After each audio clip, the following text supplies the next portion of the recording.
Bismillahirrahmanirrahim. Assalamualaikum warahmatullahi wabarakatuh. Waalaikumsalam. Perkenalkan, nama saya adalah Sinda Khairul Mubin, calon guru penggerak angkatan 9 dari Kabupaten Boyolali dengan unit kerja di SMA Negeri 1 Ngemplak.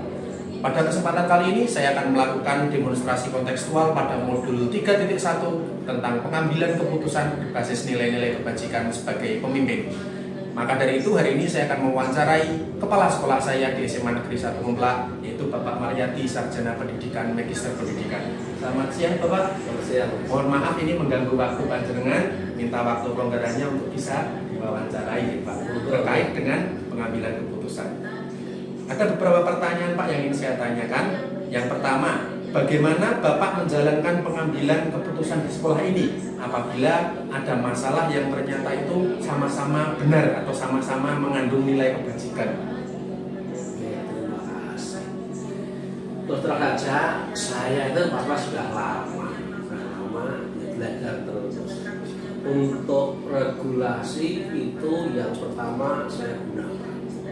Pengertian semuanya benar itu mungkin ya, tetapi pasti ada skala prioritas yang menguntungkan anak didik kita. Pokok itu. Saya jangan menentukan pribadi lah, guru nggak anak didik kita pasti ada skala prioritas. Nah semuanya itu kami rembuk dengan tim manajemen sekolah. Kami rembuk dengan santun, kami sampaikan bahwasanya inilah tugas kita, kewajiban kita untuk memutuskan. Luar biasa sekali. Ini saya banyak belajar Pak. Ternyata selain berkaca pada regulasi untuk pengambilan keputusan, juga harus berkaca pada skala prioritas, dan yang paling utama harus mengutamakan kepentingan peserta didik atau kepentingan anak itu sendiri. Kemudian yang kedua Bapak, langkah-langkah atau prosedur seperti apa yang biasanya Bapak lakukan selama ini dalam melakukan pengambilan keputusan? Terima kasih. Saya tetap berpedoman pada aturan yang ada. Produk hukum dari Undang-Undang 3 itu saya pakai. Sehingga kami mengambil langkah itu dengan aturan yang ada, tidak asal pendapatnya Maryati seperti itu. Sehingga produk hukum itu kami gunakan. Kami sampaikan ke tim manajemen sekolah. Sehingga tim manajemen sekolah nanti akan mencerna, seperti ini toh aturannya. Kemudian setelah seperti itu aturannya, itu tadi kita mencerna, kita melihat dengan upaya tidak membuat orang lain kecewa, tetapi bisa terselesaikan. Seperti itu. Siap. Luar biasa sekali. Berikutnya Bapak, selama ini yang kira-kira bisa dianggap sebagai hal efektif dalam pengambilan keputusan, kira-kira ada yang membuat hal yang lebih efektif dalam pengambilan keputusan buat Pak? Ada. Yang efektif dalam pengambilan keputusan itu kita membandingkan antara keputusan yang kemarin dengan yang akan datang. Kita bandingkan dengan apa yang ada lagi, kita bandingkan, kemudian kita berikan pemahaman kepada warga sekolah.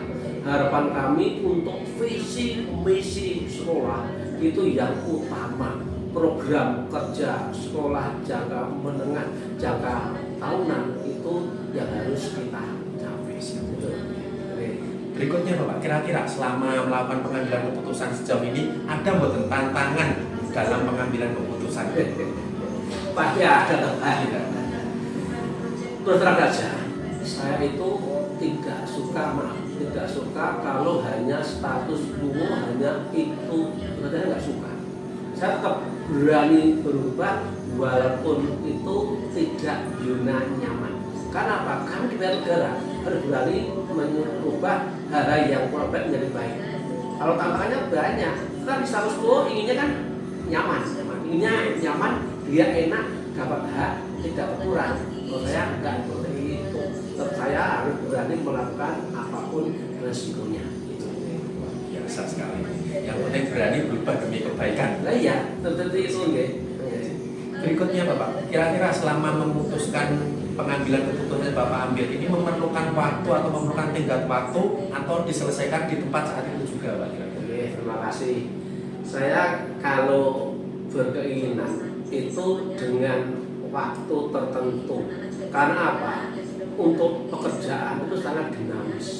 Kalau ditunda-tunda, akhirnya numpuk, akhirnya nggak bagus. Seperti itu. Sehingga dengan deadline waktu, nanti kalau nggak bisa, saya ikut menyelesaikan. Seperti itu. Berikutnya Bapak, ini kira-kira ada nggak, kalau tadi penghambatnya sudah, tantangannya sudah, sekarang ada nggak faktor-faktor yang sekiranya mempermudah Bapak dalam pengambilan keputusan di sekolah ini? Ada. Saya kemarin pertama ke sini itu memang sebagian teman itu kaget. Tetapi teman itu juga terbuka mata hatinya untuk ke depan jebulan ini. Ternyata bahwa yang digagas oleh Mas Pola itu sesuai betul, sehingga teman-teman sangat mendorong, sangat mendukung Adi Jempol untuk kemajuan SMA Ngeplak. Seperti itu. Dengan rekan ternyata sangat berpengaruh ya Pak. Oke.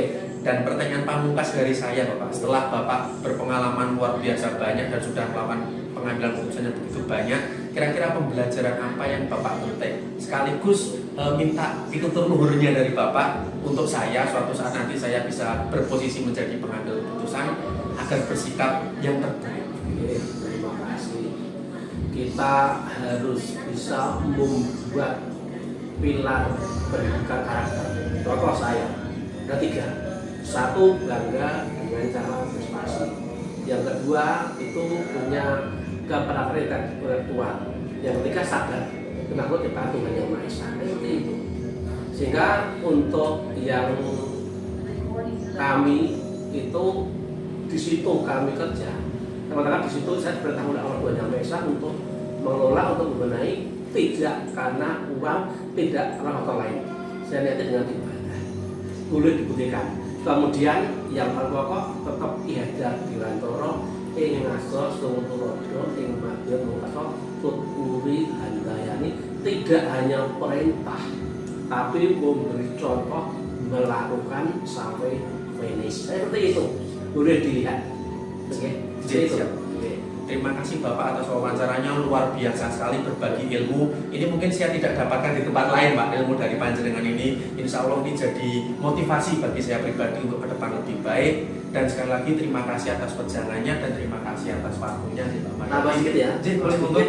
Kita berusaha kerja ikhlas tuntas, tidak melihat orang lain ngakali atau intelektual, nggak perlu dilihat. Tetap kita tuntas, ikhlas. Saya yakin Allah Tuhan Yang Maha Esa bersama kita. Dan Allah berkehendak ke kita enak untuk melakukan. Dan saya yakin nanti kita akan unduh hasil itu. Tolong itu saya duluan lahir, saya duluan jadi PNS, saya duluan kerja. Ya seperti itu. Tolong untuk diingat ke depan. Insya Allah Allah Yang Maha Esa selalu membimbing panjenengan. Luar biasa sekali. Terima kasih Pak atas perjalanannya. Mudah-mudahan ini sekali lagi bisa menjadi motivasi dalam diri saya nanti ke depannya suatu saat bisa menjadi pengambil keputusan, bisa banyak belajar dan ilmunya memang benar-benar tidak saya dapatkan dimanapun. Ini bisanya cuma wawancara dengan Bapak. Alhamdulillah luar biasa sekali, banyak yang saya dapatkan. Kemudian saya ucapkan terima kasih atas waktunya. Mohon maaf jika mengganggu waktu istirahatnya Pak Mariadi. Saya cukupkan sekian untuk wawancaranya. Terima kasih Pak. Demikian tadi untuk wawancara kami dengan kepala sekolah kami di SMA Negeri 1 Ngeplak. Saya cukupkan sampai sekian. Terima kasih. Wassalamualaikum warahmatullahi wabarakatuh. Waalaikumsalam warahmatullahi wabarakatuh.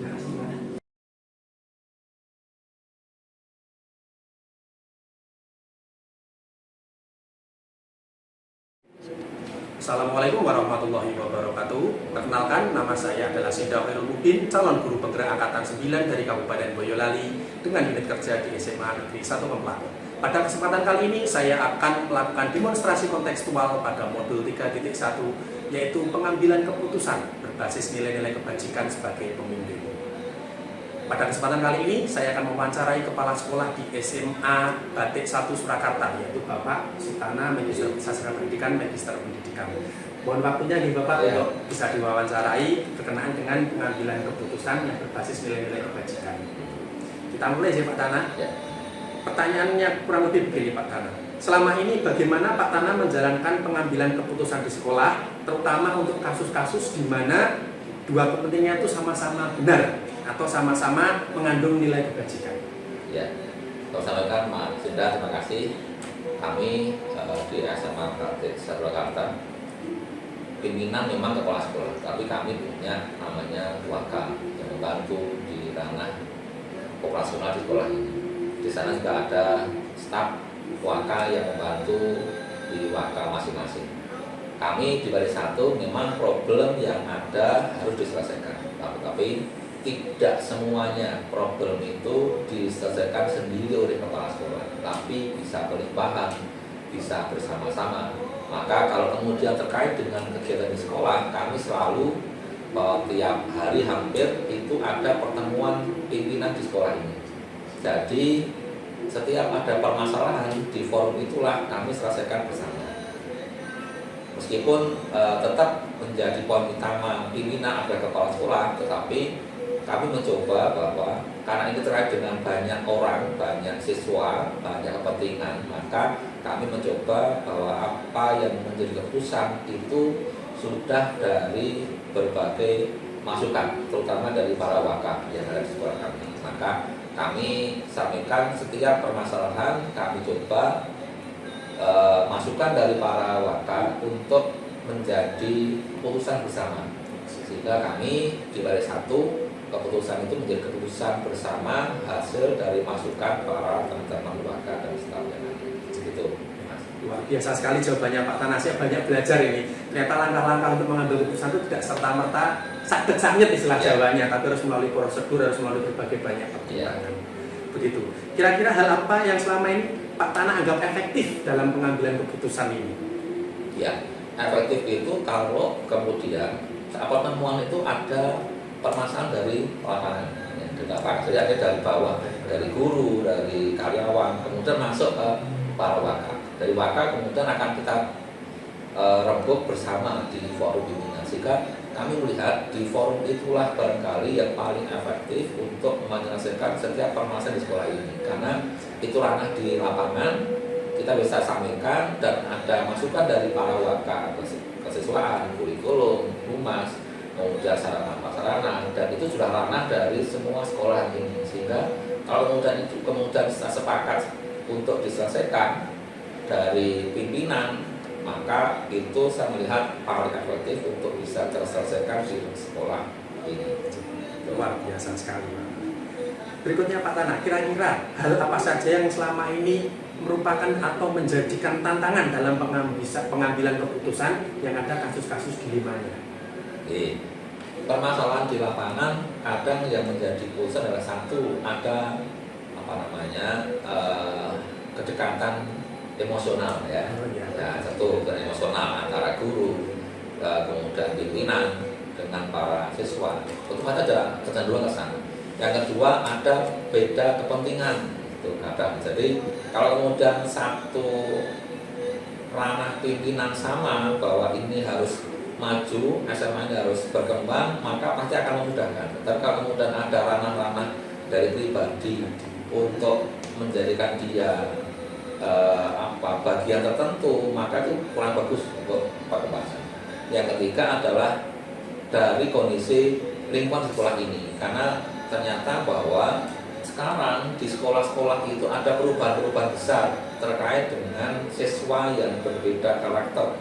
Jadi ada generasi Z, generasi yang sekarang menjadi ranah di SMA, ternyata harus berubah total. Kita harus mampu untuk berpacu dengan teknologi yang ada, berpacu dengan pengetahuan yang ada, dan ini harus bisa untuk menyelesaikan. Sehingga tantangan ke depan adalah anak-anak harus diselesaikan dengan versinya masing-masing.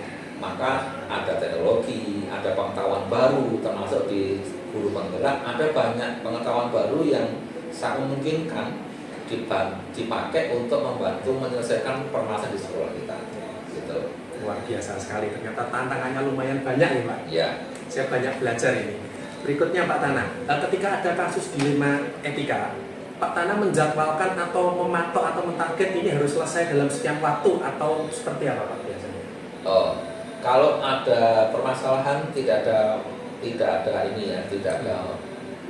kemudian ditarget waktu tidak, tapi yang pasti harus dicari sisi positif negatif dari semua permasalahan yang ada. masukan dari guru, masukan dari kalau memang itu butuh masukan dari BK, masukan dari ketua OSIS atau OSIS, sehingga masukan-masukan itu semakin beragam, semakin banyak menjadi pemahaman bahwa ini harus diputuskan untuk versi terbaik di sekolah ini, bukan versi pribadi, bukan versi pimpinan, tapi versi terbaik di sekolah ini. Maka tidak ada target, tetapi minimal adalah masukan-masukan dari ranah siswa, ranah karyawan, ranah guru itu banyak, kemudian menjadi pertimbangan besar kita untuk diselesaikan di sekolah ini. Gitu. Berikutnya Pak Tana, tadi sudah ada faktor-faktor hambatan. Kira-kira ada nggak faktor yang mempermudah atau membuat suatu kebijakan dikeluarkan itu dengan mudah? Ada nggak faktor yang bikin memudah untuk mengeluarkan kebijakan? Ya, paling mudah kalau kemudian satu sisi pimpinan itu punya pemahaman yang sama. Semua punya keinginan, atau visi, keinginan yang sama untuk pengembangan sekolah. Yang kedua, kalau kita sering banyak ketemu, itu memudahkan. Jadi kalau kemudian visinya sama, ketemunya juga gampang, maka kita akan memudahkan penyelesaian di sekolah-sekolah terkait dengan permasalahannya masing-masing. Gitu. Yang terakhir Pak Tana, ini dari saya. Kira-kira dari yang Pak Tana sampaikan tentang pengambilan keputusan ini, pembelajaran apa yang sekiranya Pak Tana bisa petik, kemudian pejangan untuk saya juga ke depannya nanti, siapa tahu bisa jadi pengambil keputusan, kira-kira hal apa atau pembelajaran apa yang bisa diambil? Satu, seorang pemimpin harus punya satu keberanian untuk melangkah. Karena kita di dalam pimpinan harus ada upaya, visi ke depan seperti apa, dan itu harus dijaga. Yang kedua, sering komunikasi dengan para teman-teman di lingkungannya, baik itu guru, baik itu karyawan, baik itu siswa. Itu menjadi ranah untuk memudahkan kita berkomunikasi dan memberikan banyak masukan. Yang ketiga, bahwa kita pun harus mempersiapkan ke depan sekolah itu punya banyak masalah. Ya, tetapi masalah bukan untuk ditinggal, tapi masalah untuk diselesaikan, masalah untuk diambil keputusan, sehingga nantinya benar atau salah pasti ada sisi positif negatifnya, tetapi yang pasti segera dibuat keputusan, toh nanti ke depan menjadi pembelajaran dan menjadi ranah kita untuk berbeda pendapat dengan orang lain. Itu kan saya. Terima kasih Mas Indra. Luar biasa sekali Pak Tana, ini menjadi pembelajaran bagi saya sendiri. Ternyata menjadi seorang pengambil keputusan itu tidak mudah dan banyak faktor yang harus dipertimbangkan. Saya banyak belajar dari pengalamannya Pak Tana. Mudah-mudahan ini bisa bermanfaat bagi saya pribadi dan Pak Tana juga semakin hebat ke depannya. Terima kasih atas waktunya Pak Tana. Mohon maaf bila mengganggu. Demikianlah tadi untuk wawancara kami yang kami lakukan di SMA Badik 1 Surakarta dengan Bapak Kepala Sekolah Bapak Tana Sarjana Pendidikan Pendidikan. Saya akhiri, terima kasih. Wassalamualaikum warahmatullahi wabarakatuh. Waalaikumsalam.